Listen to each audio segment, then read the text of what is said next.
പ്രിയപ്പെട്ട ഉദ്യോഗാർത്ഥികളെ, welcome to learn with ARM. നമ്മുടെ തിരുവിതാംകൂർ ഭരണാധികാരികൾ എന്ന് പറയുന്ന ഭാഗത്ത് നമ്മുടെ അവസാനത്തെ ക്ലാസ്സാണ്. റാണി സേതുലക്ഷ്മി ഭായ് കാലഘട്ടം 1924 മുതൽ 1931 വരെയുള്ള കാലഘട്ടമാണ് റാണി സേതുലക്ഷ്മി ഭായിയുടേത്. മരുമക്കത്തായ സമ്പ്രദായ പ്രകാരം ശ്രീമൂലം തിരുനാളിന്റെ അനന്തരവനായ ശ്രീ ചിത്തിര തിരുനാളാണ് അടുത്ത തിരുവിതാംകൂർ ഭരണാധികാരി ആകേണ്ടിയിരുന്നത്. എന്നാൽ റാണി പൂരാടൻ തിരുനാൾ സേതുലക്ഷ്മി ഭായ് തന്റെ അനന്തരവനായ ശ്രീ ചിത്തിര തിരുനാളിന് പ്രായപൂർത്തിയാകാത്തതിനാൽ 1924 മുതൽ 1931 വരെ തിരുവിതാംകൂറിൽ റീജന്റ് ആയിട്ട് ഭരണം നടത്തി. എന്താണ്? മരുമക്കത്തായ സമ്പ്രദായ പ്രകാരം ശ്രീമൂലം തിരുനാളിന്റെ അനന്തരവനായ ശ്രീ ചിത്തിര തിരുനാളാണ് അടുത്ത തിരുവിതാംകൂർ ഭരണാധികാരി ആകേണ്ടിയിരുന്നത്. എന്നാൽ റാണി പൂരാടൻ തിരുനാൾ സേതുലക്ഷ്മി ഭായ് തന്റെ അനന്തരവനായ ശ്രീ ചിത്തിര തിരുനാളിന് പ്രായപൂർത്തിയാകാത്തതിനാൽ 1924 മുതൽ 1931 വരെ 7 വർഷക്കാലം 31 വരെ തിരുവിതാംകൂറിൽ റീജന്റ് ആയിട്ട് ഭരണം നടത്തി. 20-ാം നൂറ്റാണ്ടിൽ തിരുവിതാംകൂർ ഭരിച്ച ഒരേ ഒരു വനിതയാണ് ആര്? റാണി സേതുലക്ഷ്മി ഭായ്. റാണി സേതുലക്ഷ്മി ഭായ്. ഓക്കെ അല്ലേ? പിന്നീട് പറയുന്ന കാര്യം EM വാട്സ്, ME വാട്സ് 1925 മുതൽ 29 വരെ, ME വാട്സ് 1925 മുതൽ 29 വരെ ആയിരുന്നു റാണി സേതുലക്ഷ്മി ഭായിയുടെ കാലത്തെ പ്രമുഖനായിരുന്നു ദിവാൻ. ആരാണ്? ME വാട്സ്. മുഴുവൻ സമയവും ദിവാൻ പദവി വഹിച്ച ഹൈന്ദവേതരനായ ആദ്യത്തെ തിരുവിതാംകൂർ ദിവാനായിരുന്നു ME വാട്സ്. ഓക്കെ അല്ലേ? ME വാട്സിന്റെ ചിത്രമാണ് നൽകിയിരിക്കുന്നത്. 1929 ദിവാൻ വാട്സ് ഉദ്യോഗത്തിൽ നിന്നും വിരമിക്കുകയും പകരം VS സുബ്രഹ്മണ്യൻ ദിവാനായി നിയമിതനാവുകയും ചെയ്തു. പുതിയ നിയമനം നായർ സമുദായത്തിന്റെ ശക്തമായ വിമർശനത്തിനും തുറന്ന പ്രക്ഷോഭത്തിനും കാരണമായി. പട്ടർ പ്രക്ഷോഭണം എന്നറിയപ്പെട്ടിരുന്ന ഈ പ്രതിഷേധ പ്രകടനം മദ്രാസിലെ അബ്രാഹ്മണ പ്രസ്ഥാനത്തിന്റെ ചുവട് പിടിച്ചായിരുന്നു നടത്തിയിരുന്നത്. ഓക്കെ അല്ലേ? പിന്നീട് പറയുന്ന കാര്യം എന്താ? സേതുലക്ഷ്മി ഭായിയെ കുറിച്ച് പറയുന്ന കാര്യം, മരുമക്കത്തായ സമ്പ്രദായം നിർത്തലാക്കി മക്കത്തായ സമ്പ്രദായം ആരംഭിച്ചതും തിരുവിതാംകൂറിൽ മൃഗബലി നിരോധിച്ചതും റാണി സേതുലക്ഷ്മി ഭായി ആയിരുന്നു. എന്താണ്?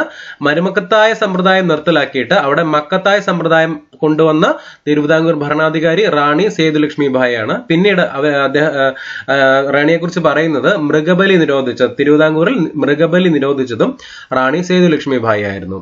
ഓക്കെ അല്ലേ? 1925 നിലവിൽ വന്ന പഞ്ചായത്ത് നിയമപ്രകാരം ഗ്രാമപ്രദേശങ്ങളിൽ സ്വയംഭരണത്തിന് വേണ്ടി ഗ്രാമപഞ്ചായത്തുകൾ രൂപീകരിച്ചതാണ് സേതുലക്ഷ്മി ഭായിയുടെ ശ്രദ്ധേയമായ പരിഷ്കാരം എന്ന് പറയുന്നത്. ഓക്കെ അല്ലേ? പിന്നീട് പറയുന്ന കാര്യം എന്താ? തിരുവിതാംകൂറിൽ എന്താണ്? വർത്തമാന പത്ര നിയമം 1926 പാസ്സാക്കിയത് സേതുലക്ഷ്മി ഭായിയാണ്. ഓക്കെ അല്ലേ? പിന്നീട് പറയുന്ന കാര്യം എന്താ? ശുചീന്ദ്ര സത്യാഗ്രഹം 1926, തൃപ്പാപ്പൂർ സത്യാഗ്രഹം എന്നിവ റാണി സേതുലക്ഷ്മി ഭായിയുടെ കാലത്തായിരുന്നു നടന്നത്. 1925 തിരുവിതാംകൂറിൽ ദേവദാസി സമ്പ്രദായം നിർത്തലാക്കിയത് റാണി സേതുലക്ഷ്മി ഭായിയാണ്. എന്താണ്? 1925 എന്താണ്? തിരുവിതാംകൂറിലെ ദേവദാസി സമ്പ്രദായം നിർത്തലാക്കിയത് റാണി സേതുലക്ഷ്മി ഭായിയാണ്. ഇത് കുടിക്കരി സമ്പ്രദായം എന്നും അറിയപ്പെടുന്നു. 1929 തിരുവനന്തപുരം പട്ടണം വൈദ്യുതീകരിച്ചത് റാണി സേതുലക്ഷ്മി ഭായിയുടെ കാലത്താണ്. എന്താണ്? 1929 തിരുവനന്തപുരം പട്ടണം വൈദ്യുതീകരിച്ചത് റാണി സേതുലക്ഷ്മി ഭായിയുടെ കാലത്താണ് എന്ന് പറയുന്നു. കേരളത്തിൽ ആദ്യമായി വൈദ്യുതീകരിച്ച പട്ടണം ഏതാണ് എന്ന് ചോദിച്ചാൽ അത് ഏതാണ്? തിരുവനന്തപുരമാണ്. കേരളത്തിൽ ആദ്യമായിട്ട് വൈദ്യുതീകരിച്ച പട്ടണം ഏതാണ്? തിരുവനന്തപുരമാണ്. ഓക്കെ. പിന്നെ പറയുന്ന കാര്യം എന്താണ്? ബഹുഭാര്യാത്തം നിയമവിരുദ്ധമായി പ്രഖ്യാപിച്ചത് റാണി സേതുലക്ഷ്മിയുടെ ഭായിയുടെ കാലത്താണ്. ബഹുഭാര്യാത്തം നിയമവിരുദ്ധമായി പ്രഖ്യാപിച്ചത് റാണി സേതുലക്ഷ്മി ഭായിയുടെ കാലത്താണ്. വൈക്കം സത്യാഗ്രഹം ആരംഭിച്ചത് 1924 മാർച്ച് 30 എന്നുള്ള കാര്യം നമുക്കറിയാം. വൈക്കം സത്യാഗ്രഹം ആരംഭിച്ചത് ശ്രീമൂലം തിരുനാളിന്റെ കാലത്തായിരുന്നു. വൈക്കം സത്യാഗ്രഹം അവസാനിപ്പിക്കുന്നതിന്റെ ഭാഗമായി 1925 തിരുവിതാംകൂറിലെത്തിയ ഗാന്ധിജി റാണി സേതുലക്ഷ്മി ഭായിയുമായി നടത്തിയ ചർച്ചകളുടെ ഫലമായി തിരുവിതാംകൂറിലെ എല്ലാ പൊതുനിരത്തുകളും അവർണർക്കായിട്ട് എന്ത് ചെയ്തു? തുറന്നു കൊടുത്തു 1925. ഓക്കെ അല്ലേ? അവസാനത്തെ ഭരണാധികാരിയിലോട്ട് നമ്മൾ കടക്കുകയാണ്. തിരുവിതാംകൂറിലെ അവസാന ഭരണാധികാരിയാണ് ആര്? ശ്രീ ചിത്തിര തിരുനാൾ ബാലരാമവർമ്മ. അദ്ദേഹത്തിന്റെ ഭരണകാലഘട്ടം 1931 മുതൽ 1948 വരെയുള്ള കാലഘട്ടത്തിലാണ് ശ്രീ ചിത്തിര തിരുനാൾ ബാലരാമവർമ്മ തിരുവിതാംകൂറിൽ ഭരണം നടത്തിയിരുന്നത്. തിരുവിതാംകൂറിലെ അവസാന ഭരണാധികാരിയായ ശ്രീ ചിത്തിര തിരുനാൾ അധികാരത്തിലെത്തിയത് 1931 ഓക്കെ അല്ലേ? 1932 നിവർത്തന പ്രക്ഷോഭത്തിന്റെ സമയത്ത് തിരുവിതാംകൂർ ഭരണാധികാരിയായിരുന്നത് ശ്രീ ചിത്തിര തിരുനാൾ ബാലരാമവർമ്മയായിരുന്നു. ഓക്കെ അല്ലേ?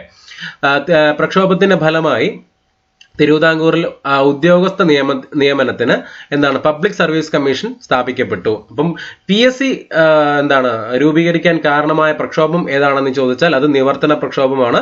1932 നിവർത്തന പ്രക്ഷോഭം നടന്നത്. ആ സമയത്തെ തിരുവിതാംകൂർ ഭരണാധികാരി ആരായിരുന്നു? ശ്രീ ചിത്തിര തിരുനാൾ ബാലരാമവർമ്മയായിരുന്നു.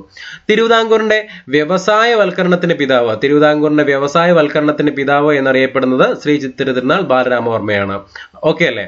പിന്നീട് പറയുന്ന കാര്യം, കടൽ കടന്ന് യാത്ര ചെയ്ത ഏക തിരുവിതാംകൂർ രാജാവാണ് ശ്രീ ചിത്തിര തിരുനാൾ. കടൽ കടന്ന് യാത്ര ചെയ്ത ഏക തിരുവിതാംകൂർ രാജാവാണ് ശ്രീ ചിത്തിര തിരുനാൾ. തിരുവിതാംകൂറിലെ ക്ഷേത്രനിരത്തുകളിൽ സഞ്ചാര സ്വാതന്ത്ര്യം അനുവദിച്ച ഭരണാധികാരിയും ശ്രീ ചിത്തിര തിരുനാളായിരുന്നു. നിയമനിർമ്മാണ സഭയ്ക്ക് ശ്രീമൂലം അസംബ്ലി എന്ന അധോസഭയും ശ്രീ ചിത്തിര സ്റ്റേറ്റ് കൗൺസിൽ എന്ന ഉപരിസഭയും ആവിഷ്കരിച്ച് ദ്വിമണ്ഡല സംവിധാനമാക്കിയ രാജാവാണ് ശ്രീ ചിത്തിര തിരുനാൾ. ഓക്കെ അല്ലേ? 1932 തിരുവിതാംകൂറിലെ ആദ്യത്തെ ഭൂപണയ ബാങ്ക് സ്ഥാപിച്ചതും ശ്രീ ചിത്തിര തിരുനാളിന്റെ കാലത്തായിരുന്നു. 1932 തിരുവിതാംകൂറിലെ ആദ്യത്തെ ഭൂപണയ ബാങ്ക് സ്ഥാപിച്ചതും ശ്രീ ചിത്തിര തിരുനാളിന്റെ കാലത്തായിരുന്നു എന്ന് പറയുന്നു. പിന്നീട് പറയുന്ന കാര്യം എന്താ? നെല്ലിക്കാംപെട്ടി വന്യജീവി സങ്കേതം 1934 ആരംഭിച്ചത് ശ്രീ ചിത്തിര തിരുനാളിന്റെ കാലത്തായിരുന്നു. 1950 ഇത് പെരിയാർ വന്യജീവി സങ്കേതം എന്ന് പുനർനാമകരണം ചെയ്യപ്പെട്ടു. അപ്പോൾ പെരിയാർ വന്യജീവി സങ്കേതത്തിന്റെ ആദ്യകാല നാമം എന്ന് പറയുന്നത് നെല്ലിക്കാംപെട്ടി വന്യജീവി സങ്കേതമാണ്. അത് 1934 ആരംഭിച്ചത് ശ്രീ ചിത്തിര തിരുനാളാണ്. അത് 1950 ആയപ്പോഴാണ് അത് പെരിയാർ വന്യജീവി സങ്കേതം എന്ന് പുനർനാമകരണം നടത്തിയത്. 1934-36 കാലഘട്ടത്തിൽ തിരുവിതാംകൂർ ദിവാനായിരുന്ന മുഹമ്മദ് ഹബീബുള്ളയാണ് തിരുവിതാംകൂറിലെ ദിവാനായ ഏക മുസ്ലിം. 1934-36 കാലഘട്ടത്തിൽ ശ്രീ ചിത്തിര തിരുനാളിന്റെ കാലഘട്ടത്തിൽ ദിവാനായിരുന്ന മുഹമ്മദ് ഹബീബുള്ളയാണ് തിരുവിതാംകൂറിലെ ദിവാനായ ഏക മുസ്ലിം. പിന്നീട് പറയുന്ന കാര്യം എന്താ? ശ്രീ ചിത്തിര തിരുനാളിന്റെ ഭരണകാലത്ത് 1936 മുതൽ 1947 വരെ ദിവാൻ സർ CP രാമസ്വാമി അയ്യരായിരുന്നു. വളരെ പ്രധാനമായിട്ടും സർ CP യെ കുറിച്ച് നമ്മൾ പഠിക്കേണ്ടതുകൊണ്ട് അറിയേണ്ടതുകൊണ്ട് നമ്മൾ മനസ്സിലാക്കുക. ശ്രീ ചിത്തിര തിരുനാളിന്റെ കാലത്താണ് സർ CP തിരുവിതാംകൂറിൽ ദിവാനായിരുന്നത്. 1936 മുതൽ 1947 വരെ. പിന്നീട് പറയുന്ന കാര്യം 1936 നവംബർ 12 അല്ലെങ്കിൽ കൊല്ലവർഷം 1111 തുലാം 27 ക്ഷേത്രപ്രവേശന വിളംബരം പുറപ്പെടുവിച്ച തിരുവിതാംകൂർ ഭരണാധികാരിയാണ് ശ്രീ ചിത്തിര തിരുനാൾ. ഒരു പ്രീവിയസ് ഇയർ ചോദ്യമായിട്ട് മിക്ക ചോദ്യപേപ്പറിലും കാണുന്ന ഒരു ചോദ്യമാണ് ക്ഷേത്രപ്രവേശന വിളംബരവുമായിട്ട് ബന്ധപ്പെട്ടൊരു ചോദ്യം. ക്ഷേത്രപ്രവേശന വിളംബരം പുറപ്പെടുവിച്ച ഭരണാധികാരി ആരാണ്? ക്ഷേത്രപ്രവേശന വിളംബരം നടന്ന വർഷം ഏതാണ് എന്ന് ചോദിച്ചിട്ടുണ്ട്. അപ്പൊ ക്ഷേത്രപ്രവേശന വിളംബരം നടക്കുന്നത് 1936 നവംബർ 12 ആരാണ് ക്ഷേത്രപ്രവേശന വിളംബരം പുറപ്പെടുവിച്ചത് എന്ന് ചോദിച്ചാൽ ആ സമയത്തെ തിരുവിതാംകൂർ ഭരണാധികാരിയായിരുന്ന ശ്രീ ചിത്തിര തിരുനാൾ ബാലരാമവർമ്മ ആയിരുന്നു. ഓക്കെ അല്ലേ? തിരുവിതാംകൂറിൽ ഹിന്ദു വിധവ പുനർവിവാഹ ചട്ടം നടപ്പിലാക്കപ്പെട്ടത് 1938 ശ്രീ ചിത്തിര തിരുനാളിന്റെ കാലത്താണ്. ഓക്കെ അല്ലേ? തിരുവിതാംകൂറിലെ ആദ്യത്തെ ടെലിഫോൺ സർവീസ് ആരംഭിച്ചത് ശ്രീ ചിത്തിര തിരുനാളിന്റെ ഭരണകാലത്താണ്. ആദ്യത്തെ ടെലിഫോൺ സർവീസ്. പൊതുഗതാഗത സമ്പ്രദായം ദേശസാൽക്കരിച്ച ഇന്ത്യയിലെ ആദ്യത്തെ നാട്ടുരാജ്യമാണ് തിരുവിതാംകൂർ. പൊതുഗതാഗത സമ്പ്രദായം ദേശസാൽക്കരിച്ച ഇന്ത്യയിലെ ആദ്യത്തെ നാട്ടുരാജ്യമാണ് തിരുവിതാംകൂർ. 1940. തിരുവിതാംകൂറിലെ ആദ്യത്തെ ജലവൈദ്യുത പദ്ധതിയായ പള്ളിവാസൽ തിരുവിതാംകൂറിലെ ആദ്യത്തെ ജലവൈദ്യുത പദ്ധതിയായ പള്ളിവാസൽ ജലവൈദ്യുത പദ്ധതി അത് ഏത് നദിയിലാണ്? മുതിരപ്പുഴ നദിയിൽ പ്രവർത്തനം ആരംഭിച്ചത് ശ്രീ ചിത്തിര തിരുനാളിന്റെ ഭരണകാലത്തായിരുന്നു. 1940. 1943 തിരുവനന്തപുരത്ത് റേഡിയോ നിലയം സ്ഥാപിച്ചതും 1945 തിരുവിതാംകൂറിൽ പ്രാഥമിക വിദ്യാഭ്യാസം നിർബന്ധമാക്കിയതും 1945 ദ ട്രാവൻകൂർ ബാങ്ക് ലിമിറ്റഡ് എന്ന പേരിൽ ഒരു ബാങ്ക് ആരംഭിച്ചതും ഇദ്ദേഹത്തിന്റെ ഭരണകാലത്താണ്. എന്തൊക്കെയാണ്? 1943 തിരുവനന്തപുരത്ത് റേഡിയോ നിലയവും 2 വർഷങ്ങൾക്ക് ശേഷം 1945 ആയപ്പോൾ തിരുവിതാംകൂറിലെ പ്രാഥമിക വിദ്യാഭ്യാസം നിർബന്ധമാക്കിയതും ആ വർഷം തന്നെ 1945 തന്നെ the Travancore bank limited limited എന്ന പേരിൽ ഒരു ബാങ്ക് ആരംഭിച്ചതും ആരുടെ ഭരണകാലത്താണ്?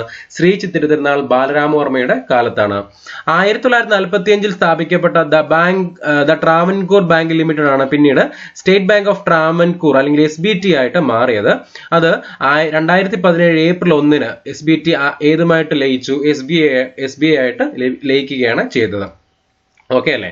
അപ്പോൾ SBI സ്ഥാപിക്കപ്പെടുന്നത് 1945 SBI അല്ല, SBT സ്ഥാപിക്കപ്പെടുന്നത് സ്റ്റേറ്റ് ബാങ്ക് ഓഫ് ട്രാവൻകൂർ എന്ന് മാറ്റി സ്ഥാപിക്കപ്പെട്ടു. പിന്നീട് 2017 ഏപ്രിൽ 1 SBIയിൽ ലയിപ്പിച്ചു. 1946 സർ CP രാമസ്വാമി അയ്യർ തിരുവിതാംകൂറിൽ അമേരിക്കൻ മോഡൽ ഭരണപരിഷ്കാരങ്ങൾ പ്രഖ്യാപിച്ചു. എന്താണ് 1946 സർ CP രാമസ്വാമി അയ്യർ തിരുവിതാംകൂറിൽ അമേരിക്കൻ മോഡൽ ഭരണപരിഷ്കാരങ്ങൾ പ്രഖ്യാപിച്ചു. ഈ പരിഷ്കാരങ്ങൾക്കെതിരെ നടന്ന സമരമാണ് പുന്നപ്ര വയലാർ സമരം എന്നറിയപ്പെടുന്നത്. 1946 പുന്നപ്ര വയലാർ സമരം നടക്കുന്നത് ശ്രീ ചിത്തിര തിരുനാളിന്റെ കാലത്താണ്. ആ സമയത്ത് തിരുവിതാംകൂർ ഭരിച്ചിരുന്ന ദിവാൻ ആരായിരുന്നു? സർ CP രാമസ്വാമി അയ്യരായിരുന്നു. അമേരിക്കൻ മോഡൽ ഭരണപരിഷ്കാരങ്ങൾ എതിരായിരുന്നു ഏതാണ് പുന്നപ്ര വയലാർ സമരം നടന്നത്. 1946 ഒക്ടോബർ 24 മുതൽ 27 തീയതികളിലായിരുന്നു ആലപ്പുഴ ജില്ലയിലെ പുന്നപ്രയിലും വയലാറിലുമായിട്ട് സമരം നടക്കുന്നത്. ആരുടെ കാലത്താണ്? ശ്രീ ചിത്തിര തിരുനാളിന്റെ കാലത്ത്. ആരായിരുന്നു ആ സമയത്ത് ദിവാൻ? സർ CP രാമസ്വാമി അയ്യരായിരുന്നു ആ സമയത്ത് ദിവാനായിട്ടിരുന്നത്. ഓക്കെ അല്ലേ?